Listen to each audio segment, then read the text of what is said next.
So this is about how to keep your online world running after launch. I'm Lara Lynn McWilliams. I'm a senior producer at Sony Online Entertainment. I was creative director for Free Roams. So if you have any questions about Sony Online or me, I'm not going to say a whole lot about us because I got a ton of stuff to go over. Basically, what you need to know about Sony Online Entertainment is we are a flagship online company. Our original game, EverQuest, is going into its 11th year as a continuously running online service. We launched Free Roams just about a year ago, so I'm using it for most of the examples in the presentation because we're really familiar with it. And believe it or not, even after 11 years, we learned a ton making Free Roams and running it after launch. So I'm just going to go straight into it. So the thing to keep in mind when you're running an online world, and you hear this all the time, is that launch is really just the beginning of your service. And the thing that I can tell you that's the thing that I learned the most is that because Free Roams was actually my first MMO, I came out of a console background, was that everything that you've designed is just your best guess. And even the things you're certain are going to work, even the things that you basically borrowed from other successful games, it's just your best guess. You really don't know till you launch it. It's a huge machine. And even more important, there are parts of this machine that you can't even begin to understand until it's played over time. You need to see cumulative effects. And that you can't know until you have enough people playing it. Beta's never going to get you there, right? So there are some things you're only going to learn after launch. You can't possibly anticipate or learn them while you're developing. So what I'm trying to say here is that you're changing the tires on a moving car. And it's not just a moving car. It has passengers in it. You spend a ton of money making that car, right? It's on a track with other people who want to run you off the road.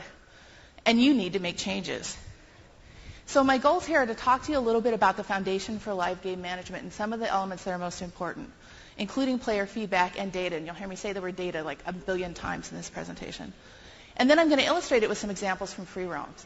And all but one of the examples are things we didn't do well, because honestly, I want to try to avoid you guys making some of the same mistakes that we did. So what I'm going to be talking about is the circle of life when you're an MMO developer. And you could really enter this cycle anywhere.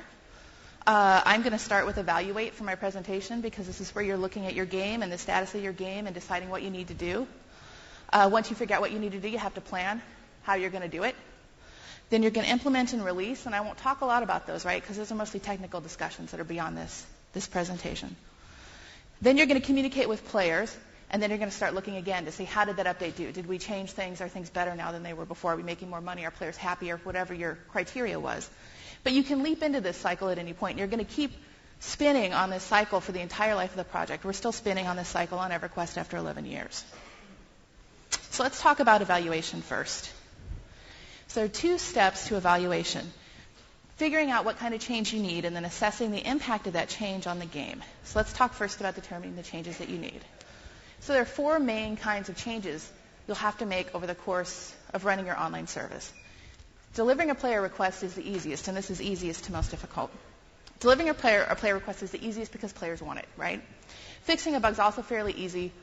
As long as it's not a bug that's working in players' favor, they're happy when you fix it.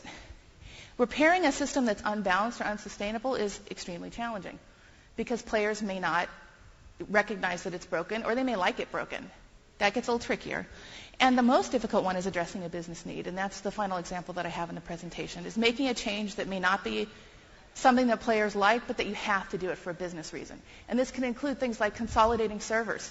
It can include things like raising prices, things that players just probably won't like, but you need to do for business reasons.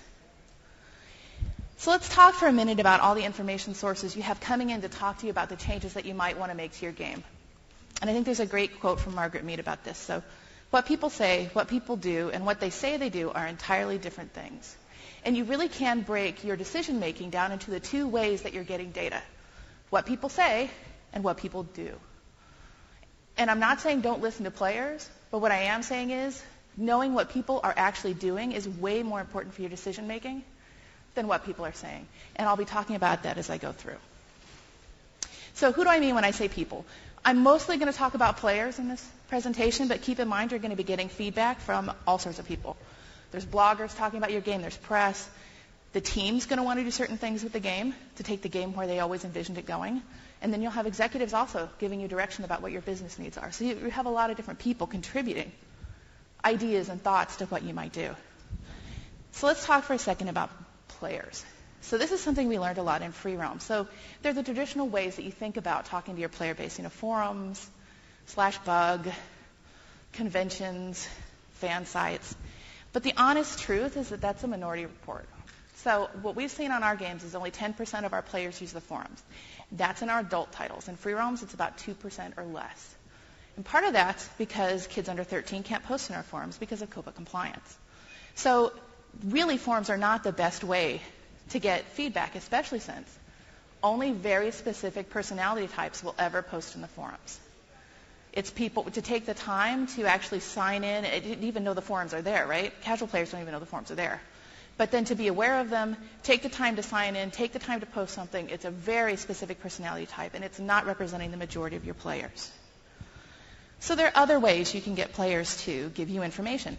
In Free Roams, we let players capture a video and directly upload it to YouTube. And you might think of that as a social feature, but it's really players communicating with us because we can look at the videos that they post and we can see what's important to them about their experience. We can also see bugs and exploits, which we'd rather they obviously didn't post to YouTube, but they're still communicating with us, right, in a way that they couldn't do otherwise. These are kids who can't post. So that's a great way. We have online chats with GM, and I encourage you to have your GMs, your customer service staff, in there and talking to players. It's not going to be statistically significant numbers of data that they gather, but they can get a sense of the player base. You can do things like polls in the game UI. There's no reason a lot of games have, for example, during their beta phase, at the end of every quest, you can give a thumbs up or thumbs down or a star rating to a quest. Why do we pull that out at launch? Keep that in. Let the players that otherwise wouldn't communicate with you tell you what they think about your content in a really easy way. And there's some other ways listed here. One thing I did want to mention, though, is how special events and parties can actually be great ways to gather information. So in Free Roams, for example, we have a whole bunch of different kinds of pets. And we know which pets people bought. But you can only have one pet out at any one time. You can only have one summoned with you in the world. So when we have a pet party, we can look at the literally hundreds of players who show up. Which one pet are they putting out right now? And that tells us something about how they value the pets that otherwise we might not be able to get from this player base. But always keep the context in mind when you're getting feedback. Because a lot of times it's from really hardcore players. They're not your majority, your player base, or they're specialists. People hold a grudge for a long time, have an agenda for a long time. If they think their part of the game is unbalanced or they haven't been treated fairly, they're going to be negative about everything they talk about. And keep in mind when it's not your core demographic. And there's one specific example of that coming up later in the presentation that I'll address. So keep in mind when you're talking about opinions, you're always going to ask yourself, is it true? That's the first question. We'll talk about data in a minute. Does it represent a large number of other players? But the one thing I wanted to say really clearly here, because I'm about to go into the part that sounds like I'm saying don't listen to players, is that even if a player's not right about what he's saying, even if his class is balanced, even if he is earning lots of coins, there's a reason why he feels that way. And his feeling is genuine, even if what he's saying isn't true. So if you have somebody who says it's way too hard to earn coins when you're a miner in this game, and you look at the data and miners are earning more coins than anybody else, which actually happened to us, he didn't understand he was getting coins and he didn't know what to spend them on, so he felt like he wasn't earning enough coins. And so understanding why people feel the way they do is a lot of times more important even than what they're saying. So one thing I would recommend, especially if your game is for an audience that is not the demographic of the people building the game. So if you're making a game for kids or for super casual players, is to appoint a player's advocate on your team. And so this is someone who is, who a part of their job is to look at the game through the player's eyes and be the voice of the players. And this is really key because it's going to help your team move from a traditional development mindset into a customer service mindset because you already have a customer. It's that guy on your team. And the person I would appoint could be anyone. It's usually a designer because they're closest to the game, but really it could be anyone. If your company is going through a transition, so if, for example, you're making a kind of game that you haven't traditionally made, you might want to put that person higher on the food chain. So for Free Roams, I was kind of unofficially the player's advocate. And it helped because as a company, we were making a transition to this style of game, and it was important that the person who was speaking for our core demographic was someone who actually could address the entire team.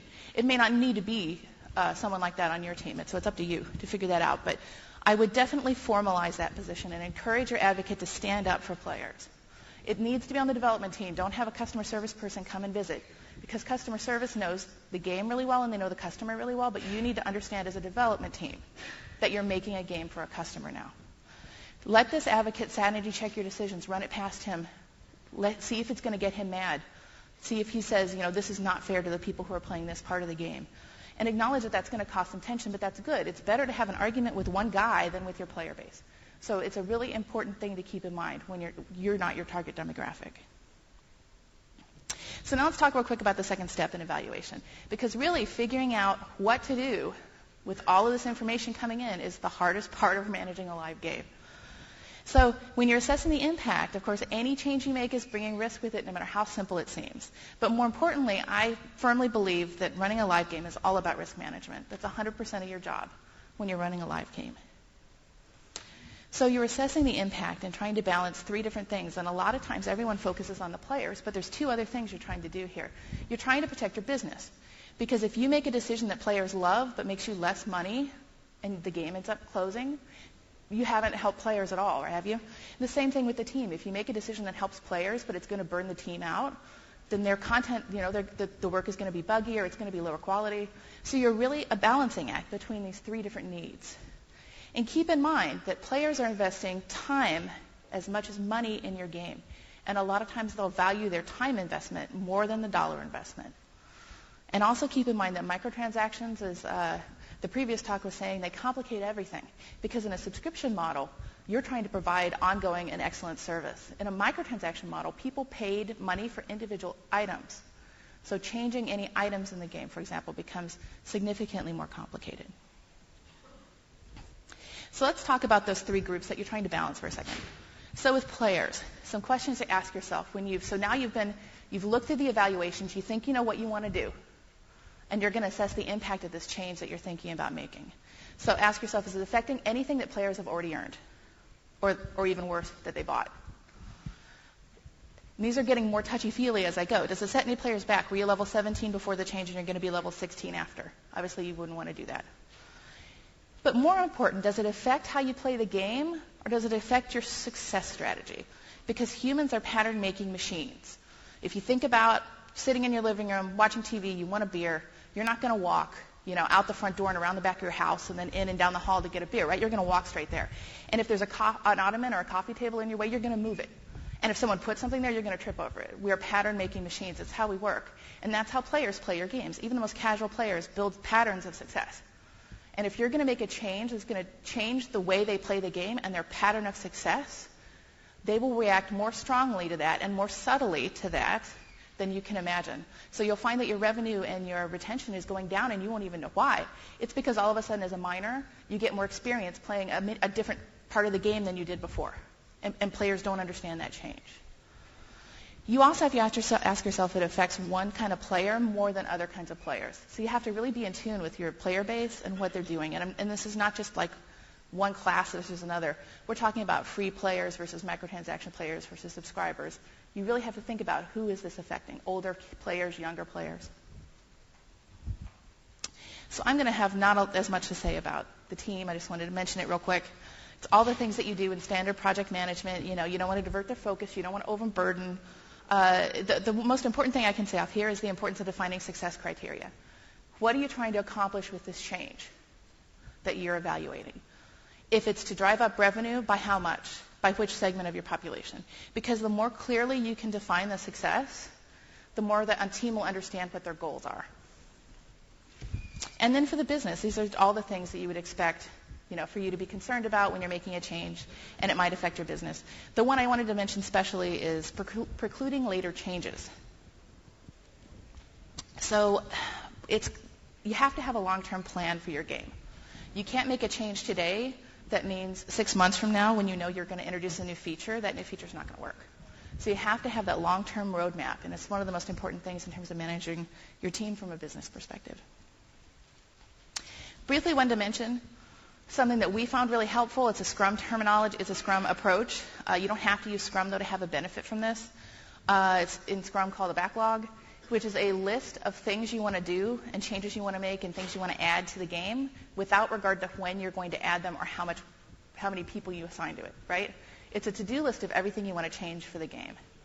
And the reason I'm mentioning it especially here is because of a couple things that we learned. Because, a lot of teams already do this. But one thing that I would highly recommend, and I'm going to talk more about data over and over again, is that as you gather data that leads to these changes, so we're going to change our store in the game because not enough people are buying, right? Attach that data to the backlog item.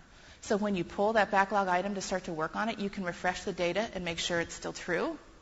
And remember why you wanted to make that change. Because trust me, when you have 1,000 people shouting at you about different things to do with the game, remembering why you wanted to do some of them can be really challenging. And in fact, you can get paralyzed, completely paralyzed, by having too many people telling you things to do to the game. So I just wanted to focus on that for a second at the end, talking about evaluation. You need to be really clear and to really think about what your goals are for the game. And when you have this many different voices saying you need to do things with the game, how do you make a decision about what to do? And honestly, the answer is data. So this is some sample data from Free Realms. It's ancient at this point. I think it's like 6 months old. And it just shows you an example of what raw data looks like. And I believe data is the first pillar of live project management. It's one of the 2 foundation elements that are most important to understand. So data doesn't just tell you what's going on. It can tell you why things are happening if you can dig deeply enough. So just a little bit so everyone knows what I'm talking about with data. I'm not going to spend much time on this, but basically most people, when they think about data, it's the server adding a tally every time an event occurs. Someone bought something, record it. Someone got up on their mountain, rode around, record it. And this little readout here is for like an hour in Free Realms, how many people started specific mini games. And then you aggregate it and sort it by criteria. So now this is during that hour, how many people in Free Realms actually played the mini game, and it's by type, so it's easier to understand. And then this is how you want to communicate with the team. Look at that. Combat is huge. So this is why data is important, because you have players saying, give us more mining, and you have biz dev telling you we need more things for people to buy. And we have the team saying we really want to put in mounts. And you have all these people saying different things to you do. Look at your data. What are people doing? They're fighting. So if we're going to make items, let's make combat items. If we're going to put in mounts, is there any way you can use them in combat? Because you really need to be aware of the context, and it really answers and resolves a lot of the arguments and discussions. So there are 3 main ways to collect data. The first one is real-time, and then logged, which is what I've been talking about primarily, and marketing and research. So this is something we don't show very often. It's our proprietary tool, Soemon. Notice everything is blurred. We're not going to show any numbers. But basically what this does is it lets us look real-time at what players are doing in the game. What did they purchase in the last 5 minutes? How many people are on each server? What activities are they involved in a minute, at this very minute? So that's great because you need to have your pulse on what your players are doing. And with this, we know within literally seconds when a zone goes down, for example. But really, the most useful kind of data is log data, and that's where you're going to be able to make most of your decisions. And you can really think of this like a sedimentary deposit. Because what you want to do is you want to track the same stats over time and attach tags that tell you for certain key events what was going on when that sediment was deposited. So you can say, okay, this is where we were. Let's say, and this could be anything, right? It could be item sales, it could be retention, it could be anything. This is where it was when we launched. Look, we started TV ads here. Oops, service interruption. That's why it went down right there. And you need to track all the things that you do, all the changes you make, against all of your data in this kind of fashion so you can really understand and tie changes to results. Just a brief mention of some other ways to get data. So we run a usability lab. We ran Free Realms 4 days a week in our usability lab, and we still do on major features. And, of course, there's a lot of other ways to gather data. I wanted to mention another thing in particular that we do, not in Free Realms, but in another one of our products, which is Camera Snoop, where you are able to attach a camera to a player, and this is based on the player's stats. We don't know who it is when we're attaching the camera. We just know it's like a level 55 warrior or something like that. And you can actually look through the player's eyes and see what he's doing.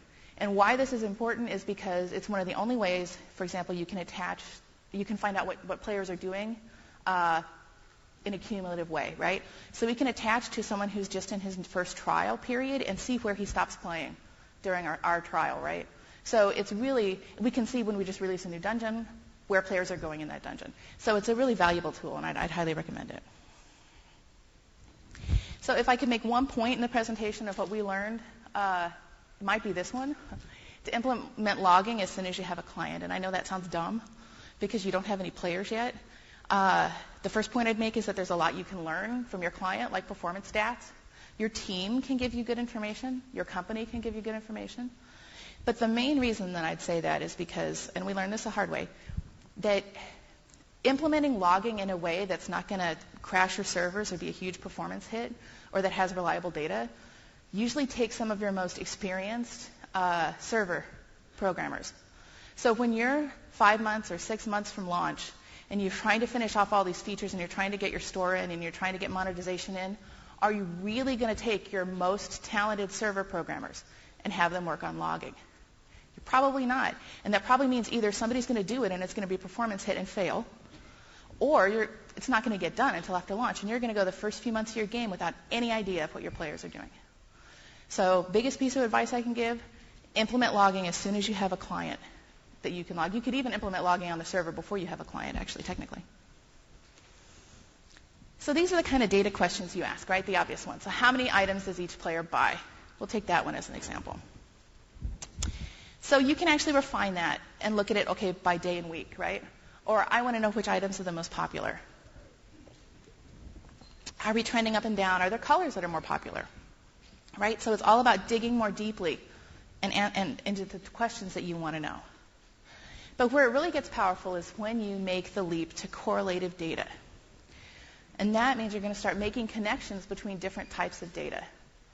And this may or may not apply to you. It depends on what kind of game you're making in your setup. But you have to make sure all your data is in the same format and the same database. And why this is important, and it might require some technical wizardry, is because you might have your login server running a different database than your authentication server, than your player server, than your monetization server. Your store might be on a special server because it's more secure, right? Your billing might be on a separate server. You might be running through Facebook, and now Facebook has their stats and you've got your stats. So you can't begin to make connections unless all of those are in the same terms and the same database, right?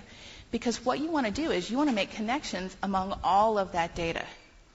So I just don't want to just know how much players buy. I want to know by gender and age and the top player class, by account age, by whether they came from one provider or another, whether, if you've got a service that's on multiple platforms, like it's on Facebook and you host it, which of those two is serving more players to you, right? So you really need to get all your data into one source so you can make those connections. And that's where you start to get at the why people are doing things, because if you can ask enough questions, you can make connections and start to understand player types and decision-making processes. And you can start to make some of those trickier connections, right? Because what you really want to know to make your decisions are things like, do people tend to buy more after certain mini games or after they level? Do people tend to quit? Do people who quit, were they more or less likely to have bought an item? And how long before they quit did they buy an item, right? Because you're starting now to be able to understand people who buy items play our game longer. So we need to have cheap items so that people buy them so that they feel more ownership in the game, and we'll ramp them up to the higher priced items, right? So this is where you start to get the really meaningful information that you need to make decisions. And here's our example from Free Roams. So the Speedy Kick boots were boots that you got as a postman, because we had a multi-class system where you can change into any job or class anytime, and postman was one of the classes.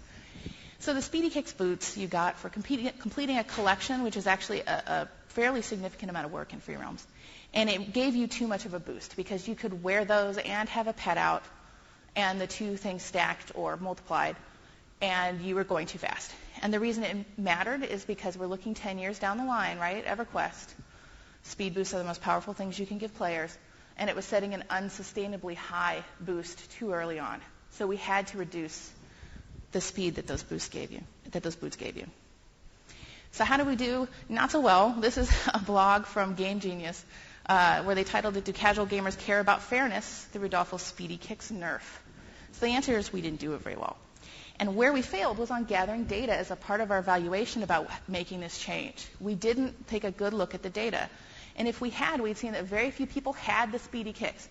Like 2% of our players literally had those boots. But they were the most vocal players in the game on the forums.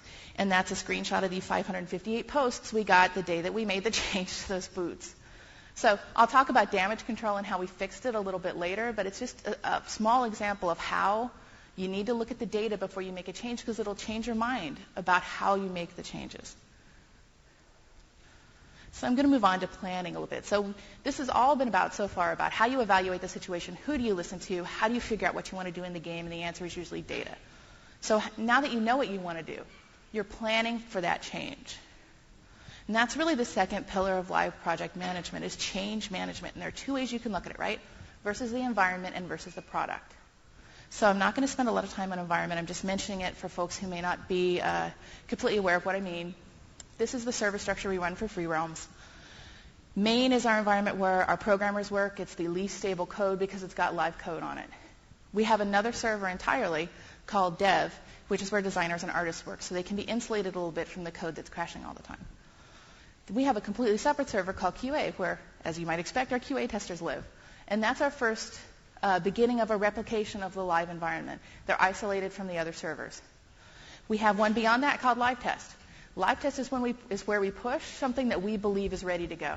And it is our first production environment that actually has all of our macrotransaction tools and hits some of our more secured servers. We have a stage server after that. And stage servers are kind of placeholder for a live beta server, which we don't have on Free Realms now, probably will eventually. If you have a live beta server, that's where that would go. And then, of course, there's live. So why I'm mentioning this is because you don't have to track your changes on all of those servers. And you have that many different versions of the game all running at the same time. So every change you want to make, you're tracking it against multiple environments. And I'm not going to spend a lot more time on it because that could be a whole talk, what we learned about that. But just keeping people aware of where they need to make their changes is critical.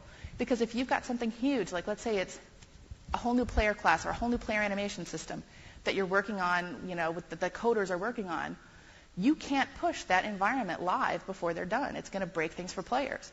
So that means now you have to have the ability to make changes directly to the closest environment to live, which for us is our live test.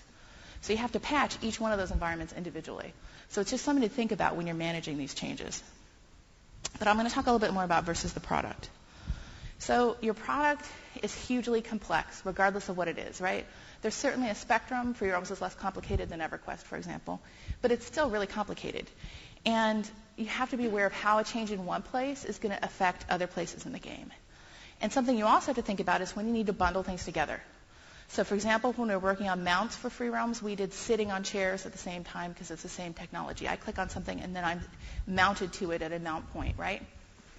And also sometimes there are efficiencies for both you and for players. We made several changes at the same time to our items. And first, as developers, we didn't want to have to touch every item in the game 3 times. That would just be dumb, right? But also for players, we didn't want them to have to go through their items changing 3 times. So we bundled those together. It was more work for us, but a smoother process in the end. And this is one of those item changes. It's the tinting system. So at launch, all the items in Free Realms had preset colors.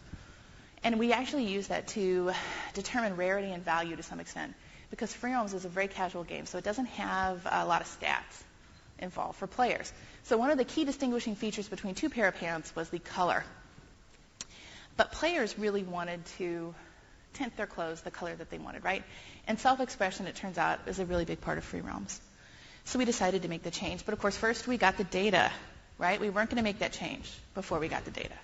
So it turns out that most of our vendors who sold the more colorful clothes were only used by 20% of our players. And that's once again a topic for a whole different discussion about casual players and exploration. Most of the players are below level 10 in a lot of their jobs, so they actually weren't even able to wear the better colors yet. When we looked at people buying things, both microtransaction and coins, appearance and the power rating, which is the one stat that we really used, were more of a driver than color anyway. And we saw that it was working competitive products. So we felt confident in the change after we got that data. And we planned it. So this is, of course, a complete change to our item data, because originally a blue pair of pants is a completely separate item from a red pair of pants. After the change, it's the same pair of pants dyed red or dyed blue. It changed stacking rules. It was a significant change to our items. It hit all 3 of our main departments. It hit QA. And we packaged it with other changes because there was no way we were going to make QA even go through all of our items, 2 months in a row, right? But, and here's the lesson to learn about planning, we had a change management fail on this one. We didn't walk it completely through the process. So what we didn't realize is that we were actually making a very subtle change to the base tint for items that players already had. And so as a player kindly pointed out on our forums, it looks like I'm trying to divert traffic with this neon, resulting in the change of his outfit. So we did correct it. We went back to our original tints. But if we had walked it all the way through the process and really looked at what we were doing more carefully all the way down the line, we would have avoided putting players through that. So I'm going to skip over implement and release. Like I said, those are really technical talks that are in a better form, I think, than this one. But I'm going to talk about communication. So change is super scary for players. They don't like it. Even if they say they do, they really don't. And these are some generalizations. They sound terrible, but honestly, they're really true. And they're actually true about all of us as human beings, really. It's not just game players. They resist change. They can never see the big picture like you do, right? You're not going to tell them all the facts. You're not going to tell them your data. They don't see the big picture. And honestly, they wouldn't care, even if they could. They only really care about their own experience. And like the rest of us, they want to get more and pay less for it. It's just human nature, right? So what that means is no matter what you do in terms of communicating with players, there are going to be some unhappy people. So we have some examples of people picketing at BlizzCon, the miners in EVE Online complaining about taxes. It's just inevitable. So you really need to talk about your changes, but you have to talk carefully. So there are 3 ways you can talk about changes, and I'll talk about that more in a minute, by list, by rationale, and with a comprehensive strategy.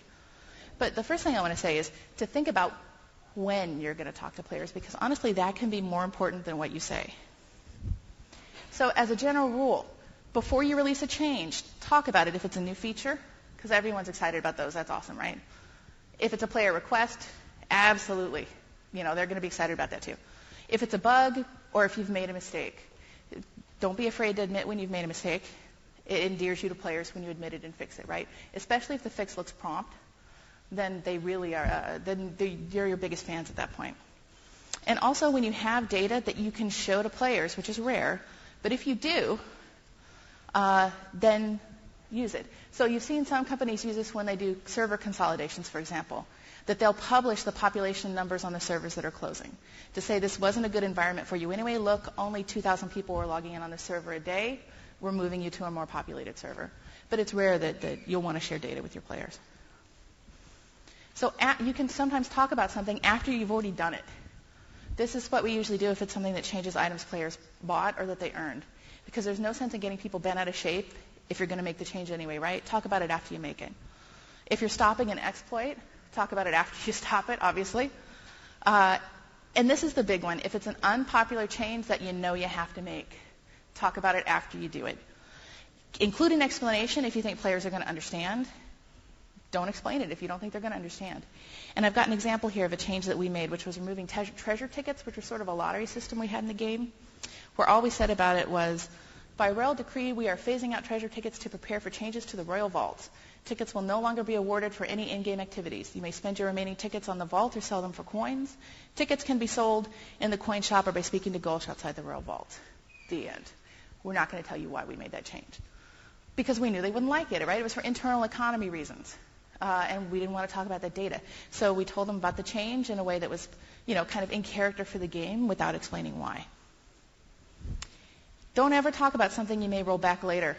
Obviously, A/B tests you don't want to talk about. But anything you're not certain about, don't talk about it at all. Don't talk about it, obviously, anything that exposes an exploit. If you close one exploit and there's actually similar exploits are still out there, don't talk about the fact that you closed one of them. And the most important one here, and I said I was going to talk about this earlier on, is when you won't or can't discuss the data behind the change. And this goes back to remembering who posts on your forums. So we made a change to combat in free roams in December that radically simplified it. And holy crap, a lot of the players on our forums hate it. And that's one of the posts from them about it. But you know what? The ones that are posting on the forum are not our core demographic. It's older players, and it's more hardcore players.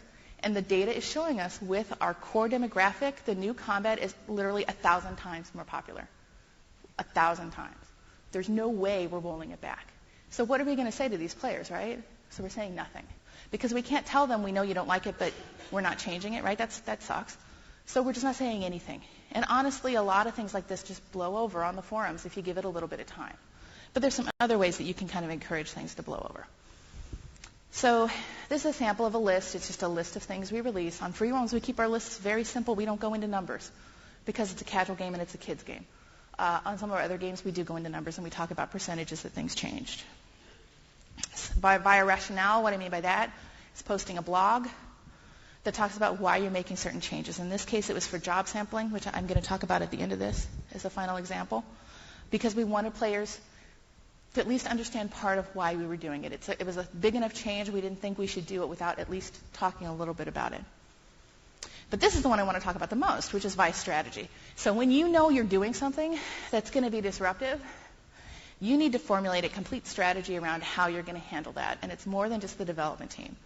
This was actually an article that includes the job sampling as a part of it, because we released a whole package of stuff. And what I'm talking about here is a strategic plan of attack. So you want to coordinate with marketing, community, customer service, everyone who's involved with your game, everyone who touches it. And this is one of the most important things I can say.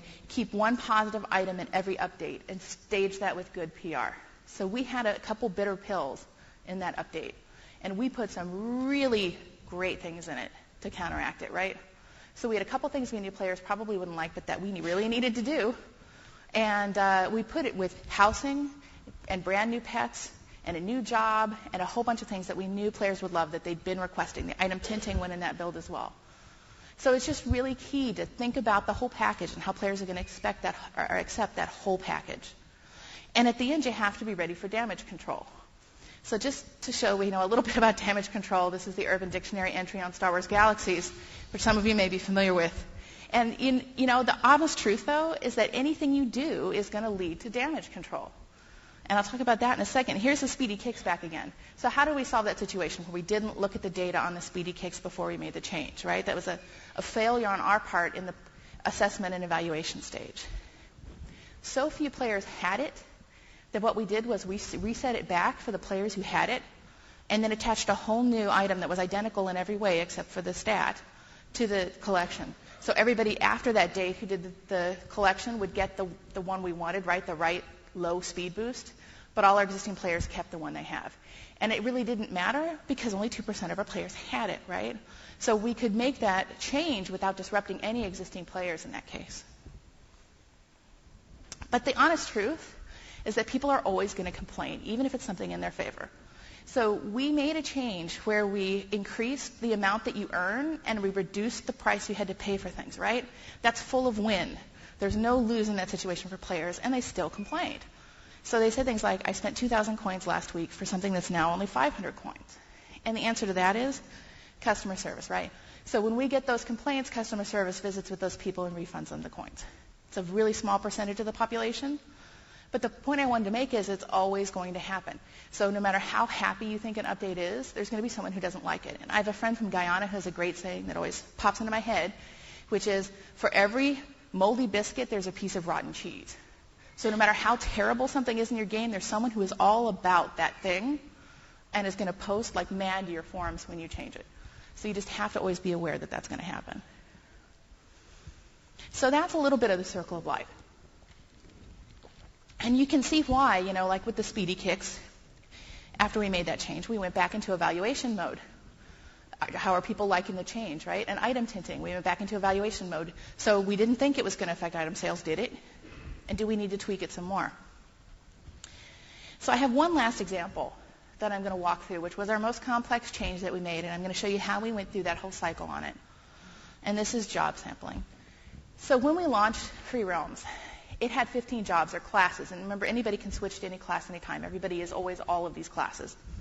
So at launch, we had 10 free jobs that went all the way from level 1 to 20 completely for free. There were a couple quests that were members only, but you didn't have to do them. And we had 5 members only jobs that only members could start at level 1 and get all the way to level 20. If you weren't a member, you couldn't even touch them. So we made the change that all jobs are available to everybody through level 4, and all jobs lock to members only from level 5 to 20. It was a massive, massive change. So evaluation, you think about the change types. What kind of change type is this? It's addressing a business need, and I'll tell you why. Because when we were evaluating, we listened to players. Yes, a few of them said, I can't even tell if I like the members-only jobs because I can't play them, which is great, and we used that. when we talked about this change to players. But for us, the biggest issue was this other one. I've played with my son for over 100 hours and I haven't spent a dime. So you can see right there the business need that we needed to address by making this change. But it's the hardest kind of change to make. We looked at our data first, as always. Going to go back to the data. When we looked at it, we saw, we had 3 classes of players. The first class is members. They're already paying us. We love them. We give them good service. This isn't going to affect them at all. In fact, it's going to make their membership more valuable, right? Because now what they're getting for their membership, more people are having to pay for.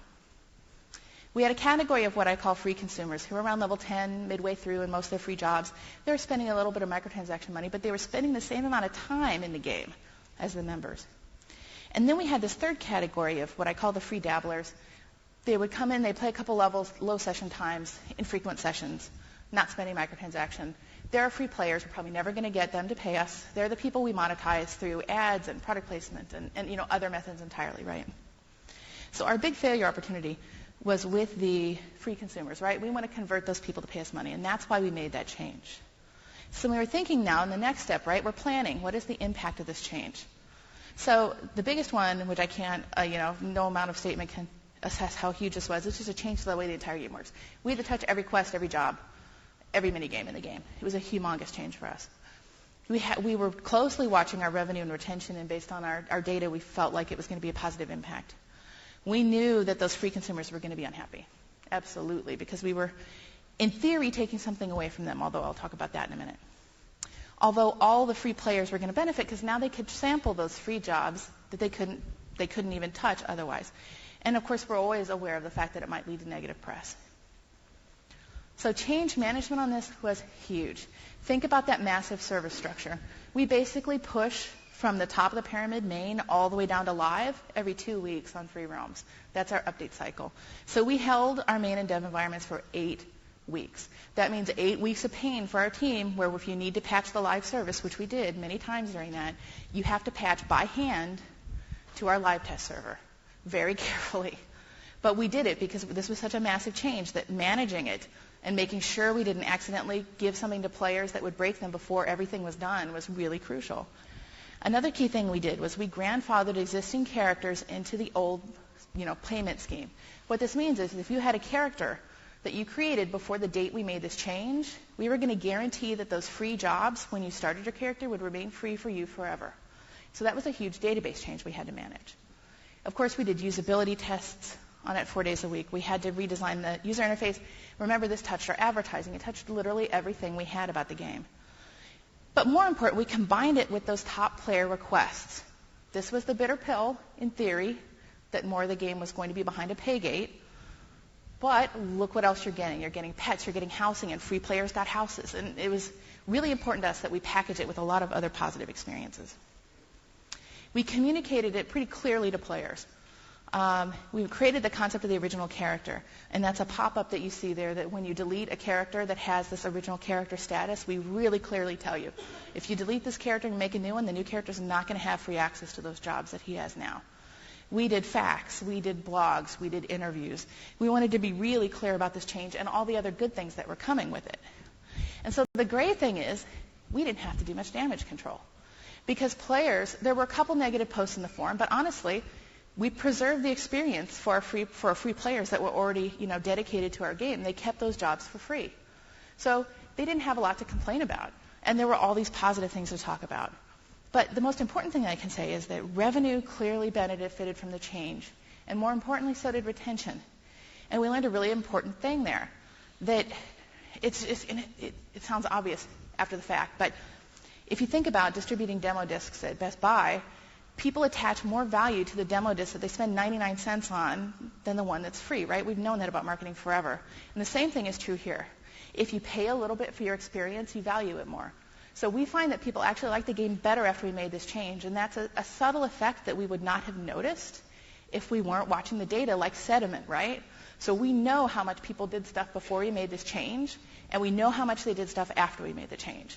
So we can really identify even unexpected side results of the changes that we make. So just in summary, the 2 pillars, data reporting and change management, are the most important things to keep in mind in the process. I did want to say, don't be afraid to experiment. We do lots of A/B testing all the time. We do it on the website. We do it in the game. We change things subtly. We look at the data, right? We do it in a way that doesn't disturb players' experiences. It's usually on new players, right, that get two different experiences. But we do it all the time. And then finally, do listen to your players, but always, always get the data, because you never really know if what you're thinking is right, and you'll be surprised by the data almost every day by what you're seeing from the game. So thank you. Are there any questions?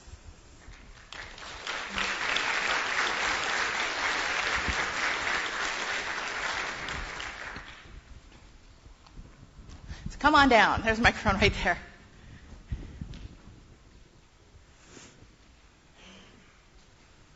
Hey, thanks for the talk. It was very informative. I wanted to touch on something, ask you a little bit more about something you talked about early on when you talked about formalizing the advocate. Mm-hmm.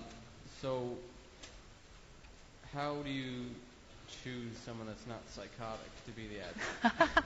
Well, I think actually you'll develop that sense on your team, right? Because you'll understand who's playing these games. So let's take Free Roams for an example, because we knew the space that it was going into, right? RuneScape, MapleStory, Club Penguin. So you can kind of tell as you sit down to talk about those games, it's not going to be the guy that's like, Club Penguin is for babies. Okay, not you. There's going to be people that's like, yeah, I was playing Club Penguin with my daughter last night, and she got a new house. It's you. You're the right one, right? So it's all about that person who has enthusiasm for what you're building. And you'll know when you talk to your team who that person is. On your team or someone from the forums? Someone on the team for sure. Oh, okay. It's definitely on the team. Hopefully you don't have psychotic people on your team then. No, it's always someone on the team. Now, we do have a program that we do with Free Roams called Free Agents, where we take players and give them special status and have them report to us so that they report on the sidelines. They don't report to the forums, just for that very reason. So the advocate is someone that's working for the advocate is someone on the development team. I thought you were doing someone from the forums. No. But you do people from the forums, and they kind of get a special status or something? We do have people on the forums who are moderators and that kind of stuff, and definitely we get a lot of information from them. But we don't put any more weight on what they say than we do on data or the player base as a whole. Excellent, thank you. Yeah, do you mind? They're recording, so if you don't mind using the microphone.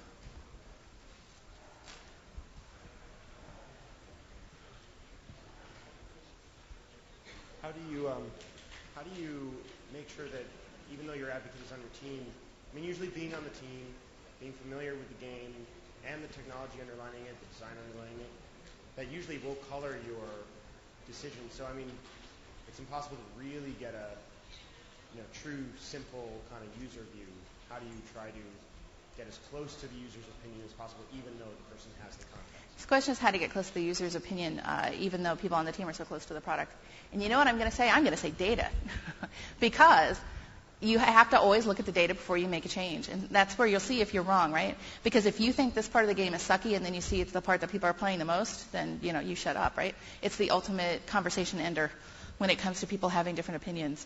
But I think a valuable skill for a designer to acquire, or I don't know if you can even acquire it, is the ability to stay mass market and to really be able to know, I was able to do this, kind of judge it, right? So it's like when it's like when you buy a new game. When I buy a new game, and I won't mention which one it just was, but I bought a game and I played it on normal mode and got my ass handed to me. Sorry, that game's too hard. I have a sense of where I am in the spectrum of play skill and knowledge, and normal shouldn't be too hard for me. And I'm not saying, because I'm not great, hard should definitely be too hard for me, right? And it's like Half-Life 2 is perfectly balanced, because on easy mode was too easy for me, normal was just right? So as you develop that sense and you're self-aware of kind of your own judgment, you can start to look at it and say, well, this was easy for me, but I recognize where it would be more challenging for kids. The other answer to that actually is usability. That's why we run usability all the time with kids. And we make designers and programmers who are working on a feature go to usability and watch. And that's the other conversation ender, right?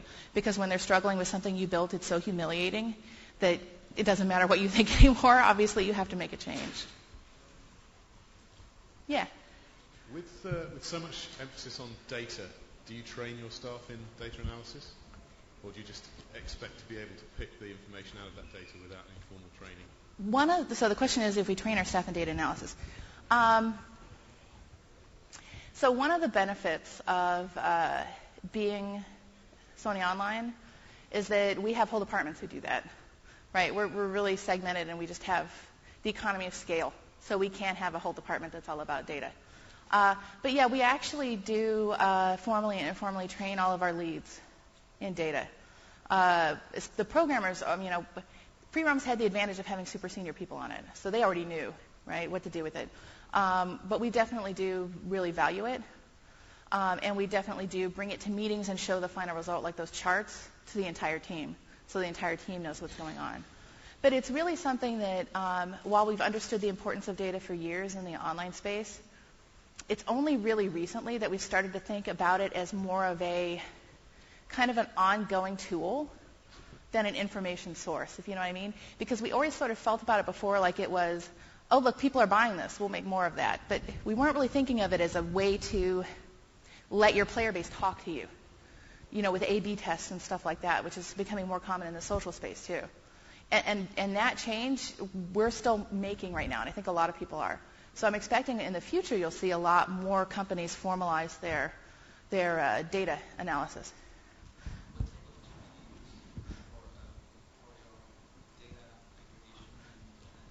So the question is what kind of tool we use for data aggregation, and sadly the answer is I can't tell you because I was creative director. So that's a different area. I know we use Omniture for some of it. We rolled our own for SOEMON and most of our tools. And we roll our own reports as well. So it goes all the way from having an embedded, really robust system, which we do for part of our process, to having the lead programmer send me a text file and I do some Excel magic and pull out a chart, which is how we did some of it. So it's at varying degrees, right?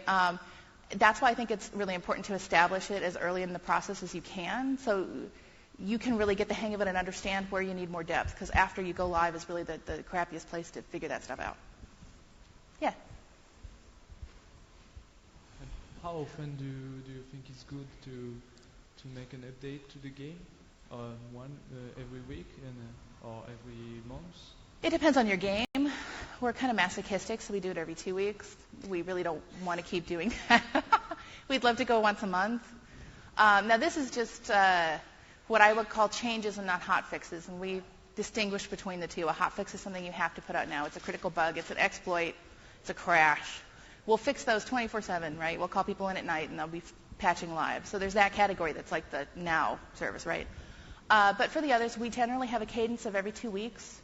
Our other products don't update that frequently. Free-Roams is still pretty new. And because it's microtransaction, we try to stay really fluid, right? Free-Roams is right in a weird spot in between social games and virtual worlds and MMOs. It's like in the unholy Bermuda Triangle between those three games. So we need to update it more frequently. So I would say if you're in the social space or you're in a space that has to be super responsive, like the virtual world space, you're dealing with kids, plan to update every 2 weeks. If you have microtransactions, plan to update every 2 weeks, and structure your microtransaction items in store so you can update those separate from the main game, so you don't have to push a full update to push new items to your store, for example. If you're not in that space, if it's a more traditional MMO, once a month is probably fine. Anything else? Nope? Okay. Thank you.